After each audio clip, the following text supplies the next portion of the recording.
The annual Westfield Industries corporate gala was exactly as insufferable as I'd expected.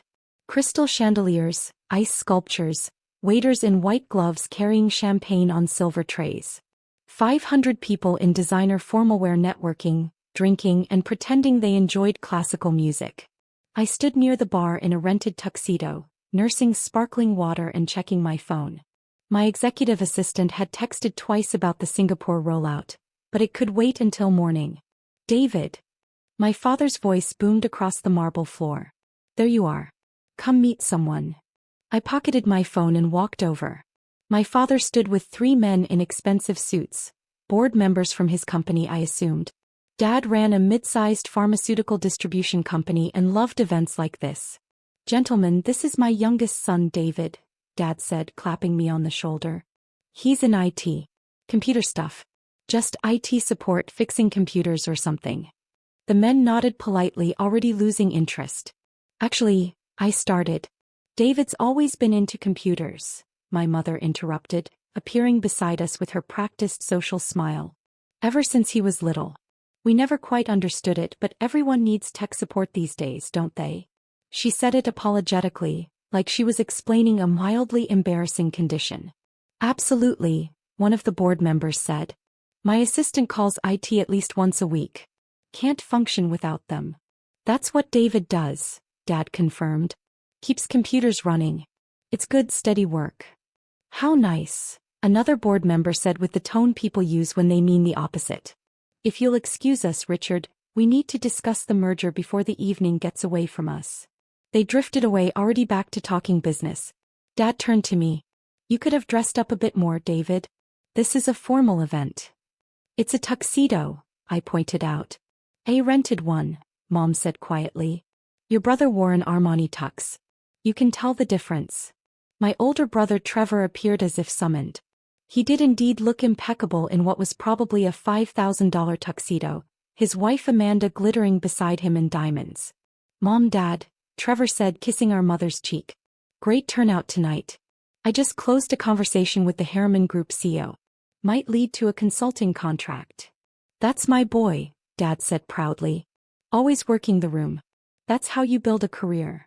Trevor was a senior consultant at a strategy firm, making around $200,000 a year. Our parents acted like he'd cured cancer. Hey David, Trevor said, finally acknowledging me. Still doing the tech support thing? Mom mentioned you might be looking for something more substantial. I'm not looking for anything, I said calmly. It's just you're 34, Trevor said. Most people have advanced beyond help desk by now. Have you considered going back to school? Getting an MBA? Could really help you move up. I have an MBA, I said. From Wharton. And a master's in computer science from Stanford. Oh right, Trevor said dismissively. I forgot you did that. Still, you could be doing so much more with those degrees. Look at me, I leveraged my MBA into a 6-figure career. You could do the same if you applied yourself. I'm fine where I am, I said. My sister Emily joined our circle, champagne in hand. She was a marketing director at a fashion company. Are we talking about David's career again? I keep telling him he should network more. I could introduce him to some people. Entry-level positions, but everyone has to start somewhere. I started 12 years ago, I said quietly. Exactly. Emily said brightly, missing the point entirely. 12 years in IT and still at the same level. That's why you need to branch out. Try something new. Use those degrees. A waiter passed with a tray of champagne. My father took 2 glasses, handing one to my mother. You know what David's problem is? Dad said as if I weren't standing right there. No ambition. He's comfortable doing the bare minimum. Tech support is fine for a kid out of college, but at his age, he should be running an IT department at minimum. I keep telling him to apply to bigger companies, Mom added. Google, Microsoft, those places. They must need tech support. At least it would sound more impressive.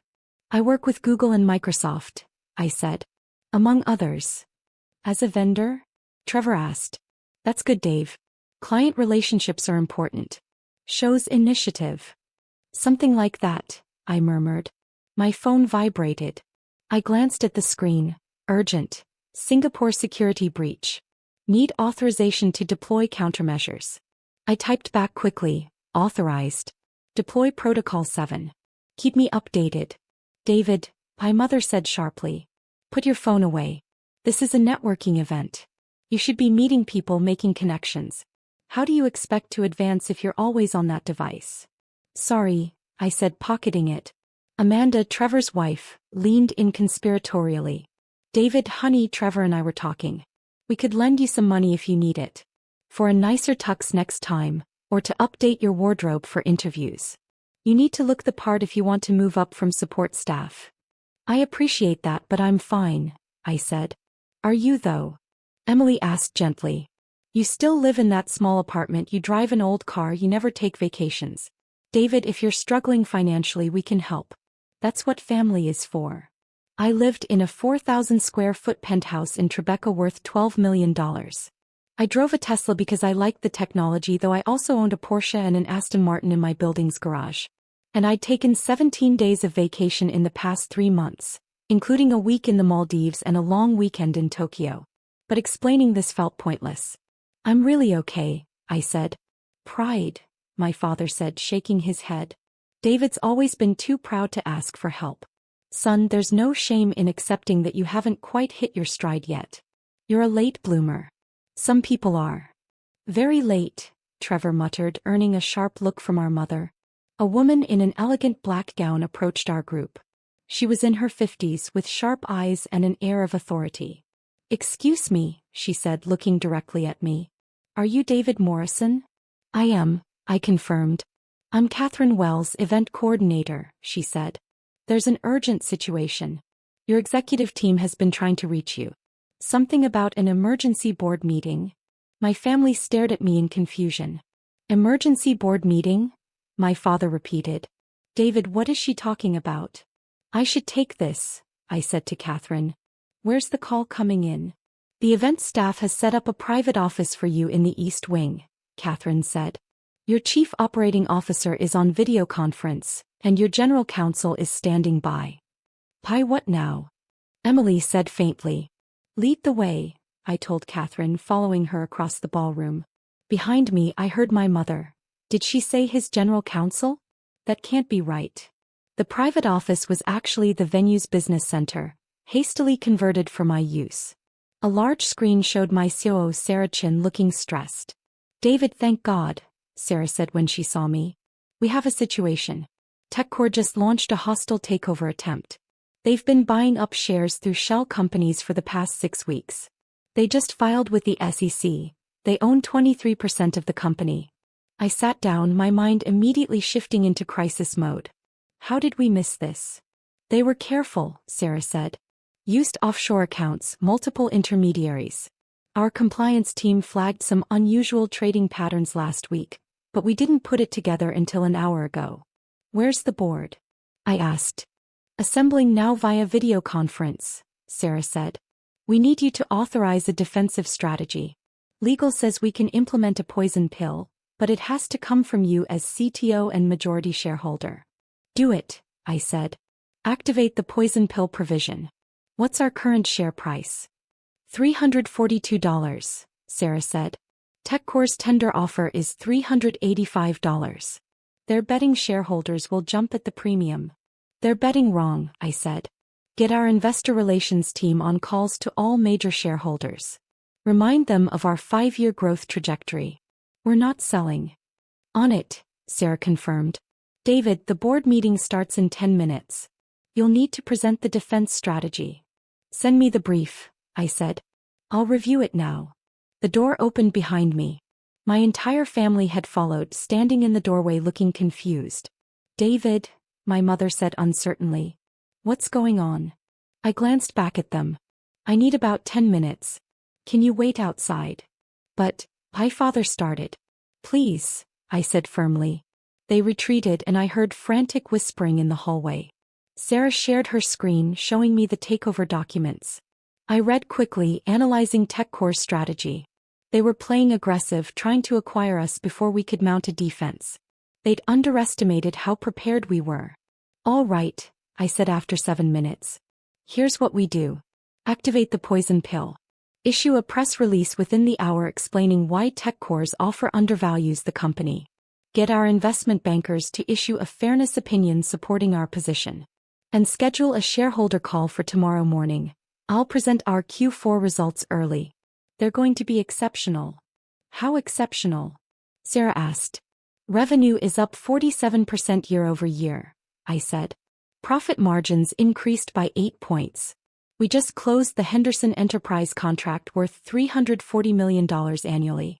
Once shareholders see those numbers, they won't sell. Sarah smiled. You're right. That kills their strategy. Also, I added, reach out to TechCore's CEO privately. Let him know we're willing to discuss a partnership, but not an acquisition. We can give them access to our AI infrastructure through a licensing deal. That's what they really want anyway. Smart, Sarah agreed. Give them a win without losing control.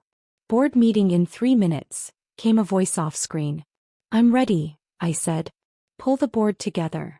The screen split into multiple windows showing 12 faces. The board of directors for Nextech Solutions, the company I'd founded 9 years ago. Some were in offices, some at home, one was calling from a car. Good evening, everyone, I said. I know it's late, but we have a situation. As you've all been briefed, TechCore Industries has disclosed a 23% stake in Nextech and launched a hostile takeover attempt. I'm calling this emergency meeting to authorize defensive measures. I presented for 20 minutes, walking through TechCore's strategy, our defensive response, and the alternative partnership approach. The board asked sharp questions. I answered all of them. Finally, our lead independent director, Margaret Sue, spoke up. David, you founded this company at 25. You've grown it from a startup to a $28 billion enterprise. The board has complete confidence in your leadership. We authorize all proposed defensive measures and support your decision not to sell. Thank you, Margaret, I said. All in favor? 12 hands raised in unison. Motion carries, I said. Sarah, execute the plan.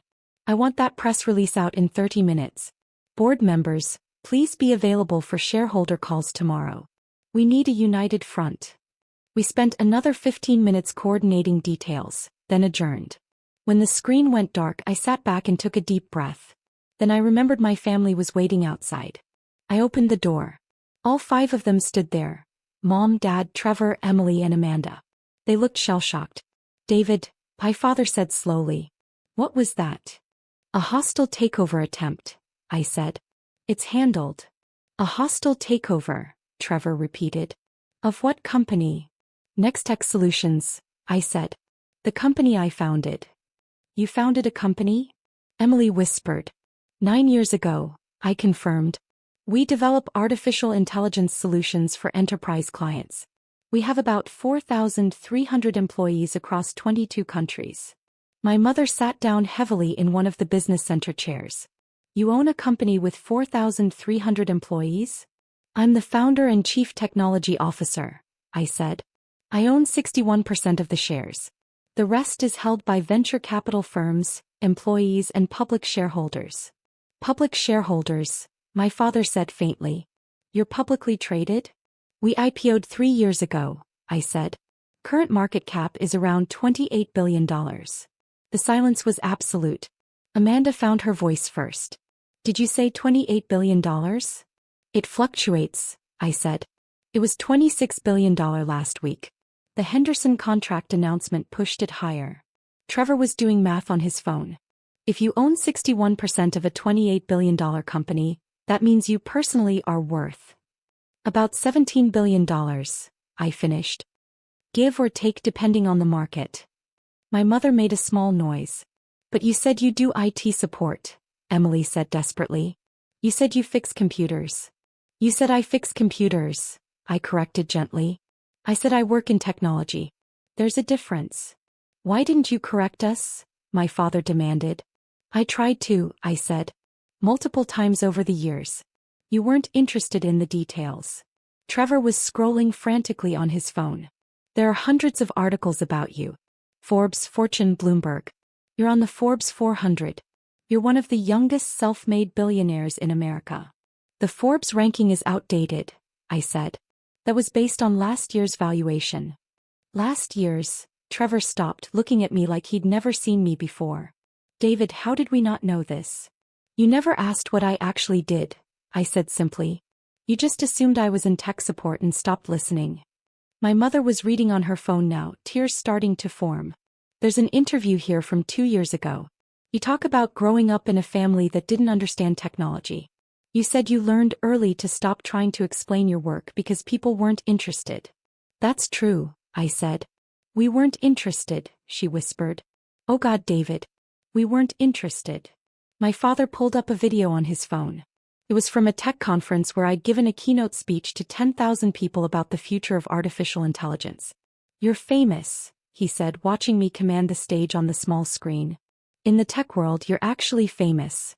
I prefer to keep a low profile in other contexts, I said. I don't like publicity much. The apartment you live in, Emily said, her voice shaking. Where is it exactly? Tribeca, I said. Franklin Street. She searched the address and went pale. This penthouse sold for $12 million 3 years ago. I paid $11.8 million, I said. Got a good deal because the previous owner needed to sell quickly. Amanda was crying now. I offered to lend you money for a tuxedo. I offered to lend a billionaire money for a tuxedo. You were trying to be kind, I said. I appreciated the gesture. I told you to apply for entry-level positions, Emily sobbed. I said everyone has to start somewhere. You started a $28 billion company. Trevor had found my Wikipedia page. It says here you were featured on the cover of Time magazine as one of the most influential people in technology. That you've been invited to speak at the World Economic Forum 4 times. That you advise 3 governments on AI policy. The government work is mostly pro bono, I said. I think it's important to help shape responsible AI regulation. My father sat down next to my mother. The Armani Tux comment. God, David. I criticized your rented tuxedo. I rented it because I rarely attend formal events, I said. Buying one seemed wasteful. I spent about 2 hours total in this tux. Why would I spend $5,000 on it? Because you can afford it, my father said. Affording something and needing it are different things, I pointed out. My phone buzzed. Sarah again. Press release is out. Initial shareholder response is positive. TechCore's stock dropped 4% on the news that we're fighting back. I think we've got this. I typed back, good work. See you at the shareholder call tomorrow at 9 a.m. Was that about the takeover? Trevor asked. We're managing it, I said. The market is responding well to our defense strategy. TechCore will likely abandon the hostile approach and come to the table for partnership discussions. How can you be so calm? Emily asked. Someone's trying to take over your company. It's not the first time, I said. There were 3 takeover attempts in our first 5 years. You learned to handle them. My mother was reading more articles, clicking through page after page. David, there are profiles about your management style, your innovation philosophy, your thoughts on AI ethics. The tech press calls you a visionary. The tech press is generous, I said. No, my father said firmly. No, David. You don't get to be modest about this. You built a $28 billion company from nothing. You employ thousands of people. You're shaping the future of artificial intelligence. That's not luck. That's not generosity from the press. That's extraordinary achievement. Thank you, I said quietly. Trevor looked up from his phone, his expression a mixture of awe and devastation. I bragged about making $200,000 a year. To a billionaire. I told you to leverage your MBA like I did. You were trying to help, I said. I was being condescending, Trevor corrected. I was acting like I'd figured out career success and you hadn't. Meanwhile, your company's annual revenue is, what? $8.4 billion last fiscal year, I said. We're projecting $11.2 billion this year. Billion, Trevor repeated numbly. Your revenue is greater than most countries' GDP. Emily had moved on to social media. People are tweeting about the TechCore takeover attempt. The whole tech world is watching this. They're calling you a genius for the poison pill strategy. It's a standard defensive measure, I said. David, my mother said, looking up from her phone with tears streaming down her face. Why didn't you make us understand? Why did you let us think you were just tech support? I tried, Mom, I said gently. At Thanksgiving 3 years ago, I told you about our Series C funding round. You asked if that meant I got a raise. At Christmas 2 years ago, I mentioned we were going public. You said that sounded nice and changed the subject to Trevor's promotion.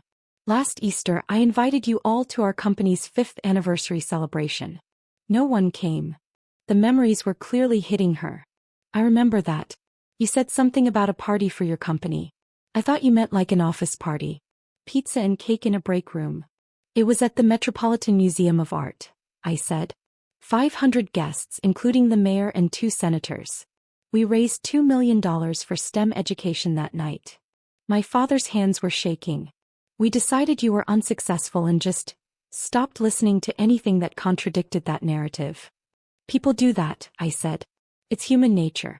You had a certain idea of who I was, and information that didn't fit that idea got filtered out. But we're your family, my mother said desperately. We should have known. We should have seen. Amanda was reading my company's website. Your executive team. Your CEO went to Harvard. Your CFO was a partner at Goldman Sachs. Your general counsel clerked for a Supreme Court justice. These are serious, accomplished people. And they all report to you. We have a collaborative leadership structure, I said. But yes, ultimately the major decisions come to me. How many employees did you say? My father asked. About 4,300, I said. Though we're hiring. We have 300 open positions right now. 4,300 families depending on you, my father said softly. 4,300 people who trust you to lead them. That's enormous responsibility. It is, I agreed. That's why I take it seriously. Trevor found a salary database website. It says here the average Nextech employee makes $140,000 a year. That's incredible compensation. We believe in paying well, I said. Happy employees do better work. We also have unlimited vacation, full healthcare, equity compensation, on-site childcare at our major offices, and tuition reimbursement for employees pursuing degrees. You created that culture, my mother said. You built a company that treats people well. I built a company I'd want to work for, I said simply. Emily found a video of our last product launch. There are 50,000 people watching this live stream.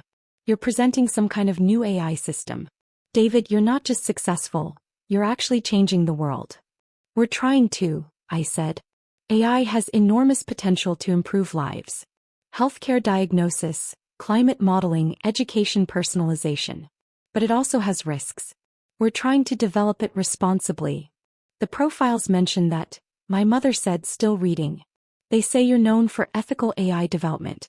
That you've turned down military contracts because you don't want your technology used for weapons. That's true, I confirmed. We could make a lot of money on defense contracts, but it's not aligned with our values. My father looked at me with an expression I'd never seen before. You have principles. You've built a massive company, but you have lines you won't cross. Everyone should have lines they won't cross, I said. Catherine Wells appeared in the doorway.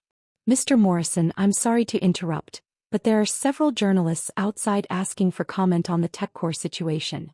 Should I tell them you're unavailable? Please, I said. Direct all media inquiries to our PR team. Of course, Catherine said, then paused. For what it's worth, sir, I think your defensive strategy is brilliant. I have shares in Nextech. I'm glad you're fighting the takeover. After she left, Amanda whispered, the event coordinator owns shares in your company. About 40% of our employees own shares, I said. And thousands of retail investors. We take our responsibility to shareholders seriously. My phone rang. I glanced at it, the CEO of TechCore. I need to take this, I said, answering. David Morrison. David, it's Richard Patel at TechCore, came the voice. I think we need to talk. I agree, I said. Hostile takeovers are expensive and messy. I'd rather discuss partnership opportunities. That's what I was hoping you'd say, Richard said. Your AI infrastructure is the best in the industry. We don't need to own you to benefit from it. Exactly, I said. Let me have my team put together a licensing proposal. We can structure something that works for both companies. I'd appreciate that, Richard said. And David? I'm sorry for the aggressive approach. Your board defense was impressive. You outmaneuvered us completely. No hard feelings, I said. It's just business. I hung up and looked at my family. Crisis averted. They're going to pursue partnership instead of acquisition. You just negotiated that? Trevor asked. In 30 seconds? Sometimes the direct approach is best, I said. TechCore wants access to our technology. We can give them that without selling the company. Everyone wins. My mother stood up and walked over to me. David, I am so sorry.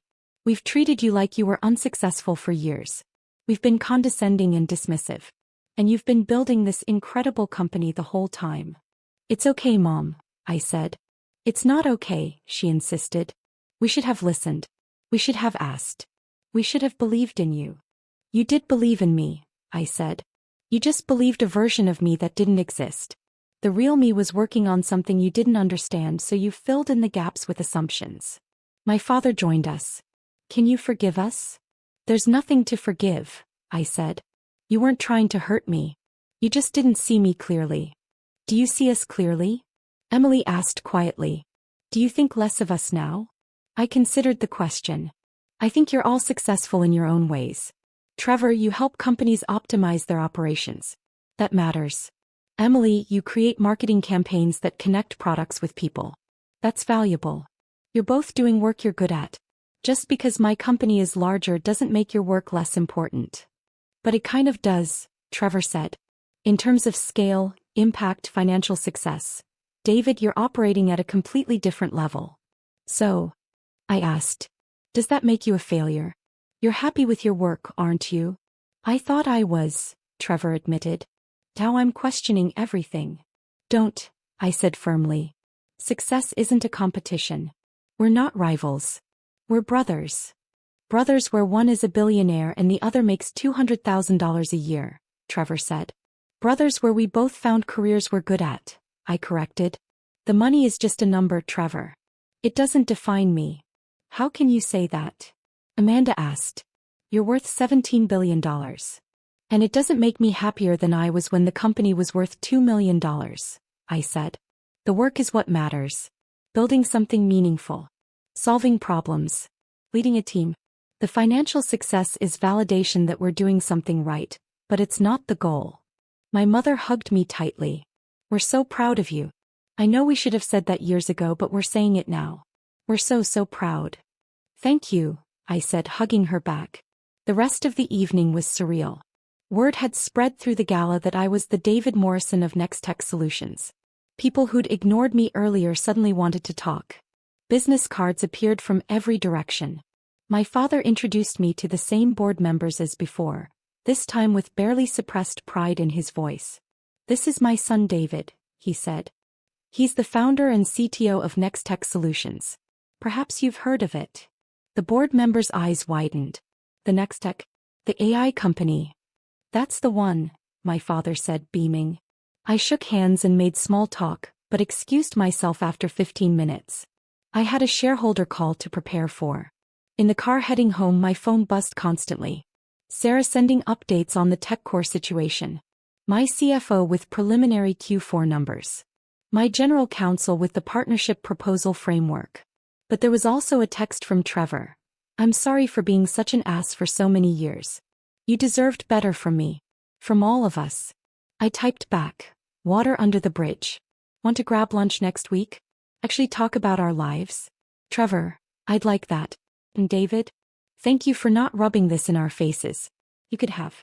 You didn't. Me, you're my brother. Why would I? Emily texted next. Mom's been crying for an hour. Happy tears, she says. She can't believe her son is so successful and she almost missed it. Me, she didn't miss it. He knows now. That's what matters. My father called as I walked into my building. David, I just wanted to say, I'm sorry. For all of it. For dismissing you, for not listening, for treating you like you were less than. You're extraordinary, son. You've accomplished things I can't even fully comprehend. Thanks, Dad, I said, stepping into my private elevator. Can I ask you something? Of course. Why did you keep trying with us? He asked. Why did you keep coming to family events, letting us make those comments, not correcting us? You could have cut us off years ago. I thought about it as the elevator rose to my penthouse. Because you're my family. Watcher. But family. And I always hoped that someday you'd actually see me. Really see me. Tonight you finally did. We won't waste that chance, my father promised. We're going to do better. Be better. I know you will, I said. After I hung up, I stood in my living room looking out at the Manhattan skyline. The lights of the city stretched in every direction, thousands of windows and hundreds of buildings, each one representing lives being lived, work being done, dreams being pursued. Somewhere out there, TechCore's team was probably discussing their failed takeover attempt. Our shareholders were reading the press release, feeling confident in their investment. Our employees were sleeping peacefully, knowing their jobs were secure. And my family was finally understanding who I'd been all along. I opened my laptop and started reviewing the shareholder presentation for tomorrow. The Q4 numbers were exceptional. 47% revenue growth, 8-point margin expansion, the Henderson contract. Our shareholders would be thrilled. But more than that, I was proud of what we'd built. A company that did meaningful work, treated people well, and pushed the boundaries of what artificial intelligence could achieve. That pride had nothing to do with my family's validation. Though I had to admit it was nice to finally be seen. My phone buzzed one last time. Sarah, TechCore formally withdrew their takeover bid. They want to start partnership discussions next week. You were right, they just wanted the technology. I smiled and typed back. Schedule the meeting. Let's build something great together. Because at the end of the day, that's what it was all about. Not the money. Not the recognition. Not even the family validation. Just building great things with great people. Everything else was just noise.